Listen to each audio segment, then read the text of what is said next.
Now let us take a look at question 1 for topical practice 4, and we want to ask how do we perform composite transformation that transform fx to 3 times f of x over 2 minus 1. Now for composite transformation, we will recommend the method we taught in lecture notes and following in alphabetical order A, B, C and D. It means that we will look at transformation in x first. So we ask ourselves, is there any constant that we should add to x? Followed by, is there any constant that we should multiply to x? And once we are done with x, we look at the whole equation, which is y. Should we multiply any constant to y? And finally, should we add any constant to y? Now from fx, there is no need to add any constant to x. Okay, so a is 0. And let's look at b. From x, we should transform to x over 2. So this is my transformation b. And what does this mean? This is scaling factor 2. Remember, we are multiplying half to x, but the effect is opposite for x. Therefore, the scaling factor is 2, okay, parallel to x-axis. Now, once we are done with the transformation in x, so let us go to C to see whether do we need to multiply a constant to the equation, which is y. And indeed, for C, we recognize that we need to multiply a constant 3 to the whole equation. So this is a scaling factor 3 parallel to y-axis, because my whole equation represented by the variable y.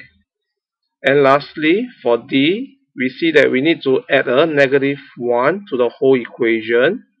So this is translation, -1 unit in y-axis direction. Now before we draw the graph, we need to look at certain key features of the graph and see what happens to each key feature under each transformation. So the first thing we will take a look is at the vertical asymptote. Originally we got x equals to 1. So let us take a look at the first transformation, which is scaling factor 2 parallel to x-axis direction. So from what does it mean? It means that every x coordinate in the graph gets multiplied by 2. So the vertical asymptote x equals to 1 will get transformed to x equals to 2. Then the following two more transformation is involving y, not x. So they do not affect the vertical asymptote. The next thing we'll look at is the y-intercept. Originally, the y-intercept is at the origin. Okay, y equals to 0. So for the first transformation, is scaling factor 2 for x variable. So it doesn't affect my y variable. So the y-intercept 0 will remain at 0.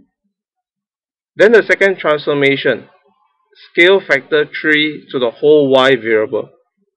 So that means all my y coordinates of the graph gets multiplied by 3.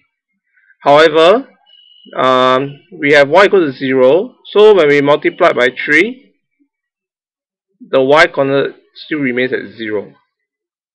Then for the last transformation, okay, is translate -1 units in y-axis direction. So my y-intercept 0 will get shifted down by 1 unit. So overall, I will have a new y-intercept at this coordinate 0, -1.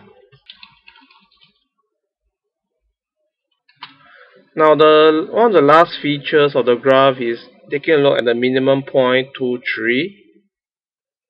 And we take a look at the first transformation, which is scaling factor 2 to my x. Therefore, the minimum point, the x coordinate, will get multiplied by 2 to become 4. Whereas the y coordinate is not affected. Next, the second transformation is scale factor 3 to y. So my y coordinate 3 will get multiplied by 3, becomes 9. X coordinate not affected. The last transformation is translation -1 units in y-axis direction. So my y coordinate 9, I will subtract 1 from it, so it becomes 8. Again, the x coordinate is not affected. So for my new graph, I will have a minimum point with coordinate 4, 8. So when you draw your graph, the first thing we will draw is a vertical asymptote, x equals to 2.